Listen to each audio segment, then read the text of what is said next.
Hello YouTube, it is your boy B3 back with another kicking action figure review. Got yet another NECA figure for you guys today. The Target exclusive NECA Godzilla Tokyo SOS or Godzilla 2003 kind of mazer figure. So this is a repaint of the 2003 Godzilla, which we have already reviewed. But it's a Target exclusive repaint with different packaging. Of course, it's got this poster instead of the other poster. Godzilla Tokyo SOS. I always really liked how the SOS was done with the Mothra symbol. You know, poster. Got a bit of a read up here. If you want to pause and read that, go right ahead. Alright. Pictures of the Godzilla. Poster again. Legal stuff. And then this opens up. You see you got an image there and the figure itself. My mother got me this for Christmas, along with the Bile 89 Godzilla, so I'll be reviewing that next. But today we're going to go ahead and open this up and see what it's about. And here he is out of package, the NECA Tokyo SOS Godzilla 2003 Mazer version. Yeah, this is actually the one out of the two Target exclusive repaints. Well, technically there are three Target exclusive repaints, but two more recent ones that I wanted the most because I really like Mazers, and I thought it was a unique paint job for a Godzilla. So was the Bile one, but you know. And you could also use this as like a Godzilla that's fighting a King Ghidorah, who's the King Ghidorah is blasting him with his like gravity beams, you know, or any other. Or like Kong grabbing him and shocking him with electricity. You know, lots of different stuff you could do with this effect. Whereas the Bile one, it's basically mostly just Biolante you can use it with. But this one has like several ways to display it. But, you know, I don't actually like it as much as I thought I would. So, the way the figure is, it's obvious that he's getting hit directly in the scar with the Mazer, so that's where it's the most yellow and it kind of spreads out. His jaw is almost a little too yellow, as you can see there. But I do like the Mazer effect. It just feels like, I don't know, but the jaw seems like it has way too much yellow. And then they also tried to do like this spine effect, and I think this is supposed to be the spine getting struck by lightning? No, that can't be right, because that happens in Godzilla against Mechagodzilla, not Tokyo SOS. Because remember in Godzilla against Mechagodzilla,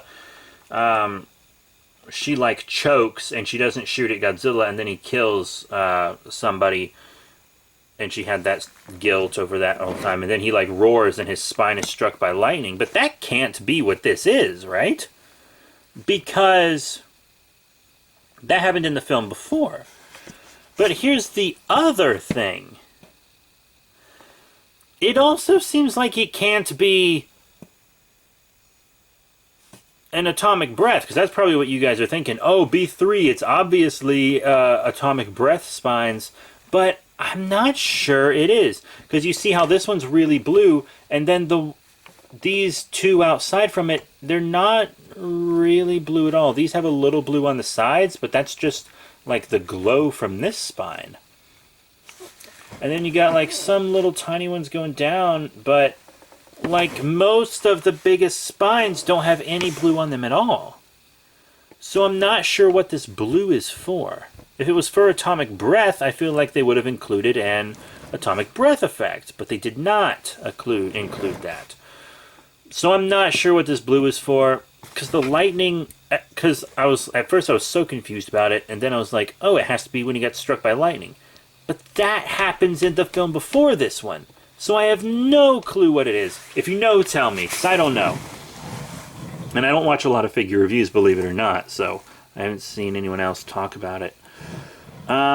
He has the same exact articulation as the regular 2003 Godzilla. Jaw, head, side to side, and up and down. neck up and down, and you can kind of turn it. It's like this big kind of plastic cover that goes over it. This neck and arms are kind of difficult to sculpt, in all honesty, but I think NECA did a good job on it. Make sure you heat your NECAs up before you articulate them a bunch also, because they can be fragile and stiff. You know, you got all kinds of movement in the arms, you know, elbows. You can come out, rotate them. I really like the hand articulation on these NECAs. Like, you got the rotation and the forward and back on the wrist, and also finger articulation. It almost seems way too yellow on the hands as well, by the way. He's got like a nice bit of torso. Mine's legs don't move super well. Like, I heated up the knees and they still don't want to bend. But they do rotate here as well. Could just be mine. Could be a regular thing, because mine also, my 2003 also doesn't really want to bend its legs either, my other one. So it might just be a thing with this sculpt. But you know, the feet rotate, do a little up and down. He's got plenty of articulation, you know? I think he has all the articulation he needs, to be completely honest. Now we're going to do some size comparisons. I actually want to compare him to a lot of different things today. First up, the YMSF Gabra, just because I still have it on the table from a recent G&G video. You know, I think that's good. Make Godzilla stand up a little straighter. You know, I like it. I dig it. I'm down, homie. Of course, I should show him with another NECA Godzilla and another repainted. The 2001, which is actually kind of one of my least favorite NECAs, the 2001 sculpt. But yeah, that's that. We got 95 Movie Monster Series Gamera that came out relatively recently. One of my favorite 2020 figures. We have Mezco Kong, which I actually think works quite well with this Godzilla. If you have a Mezco Kong, it'll go great with this one. You can, as I said earlier, you can have the whole Kong electricity thing if you want. That's dope.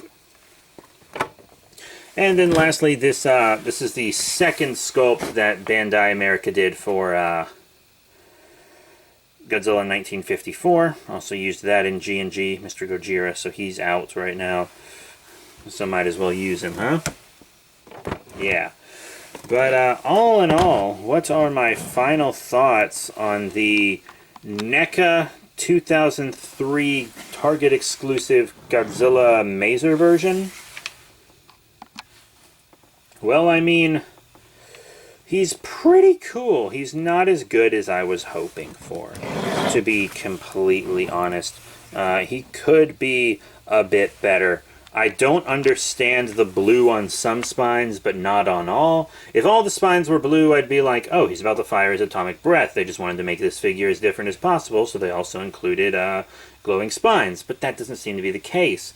Then I thought, oh, it's when lightning strikes. But that's the movie before. So why? I don't know. NECA, please explain. But the articulation and the sculpt are good. I like the articulation and the sculpt. It's a nice big figure, you know. Takes up a lot of space. I actually had to clear some serious space for my other one, because it and the 89 that came out together actually sat on my coffee table for a long time because I didn't have anywhere to put them. And now I really don't have anywhere to put these two. I have no clue what to do with them. But I'll figure something out. But it's a good figure. If you're a big Godzilla fan, you can get it. If you're kind of just a casual Godzilla fan, you know, and you're not even super familiar with Mazers or anything, and you already have the other 2003, maybe this could be a pass, especially since it's a harder to find exclusive. But yeah, it's a cool figure, but probably only the top tier Godzilla collectors will be very interested in it. So, that's it for my review. Thank you all very much for your support. Remember to rate, comment, subscribe. Check out all the cool links in the description below. Facebook, Twitter, etc. Our next review will be Godzilla vs. Biollante, the Bile version. And I'll see you all then. Bye for now.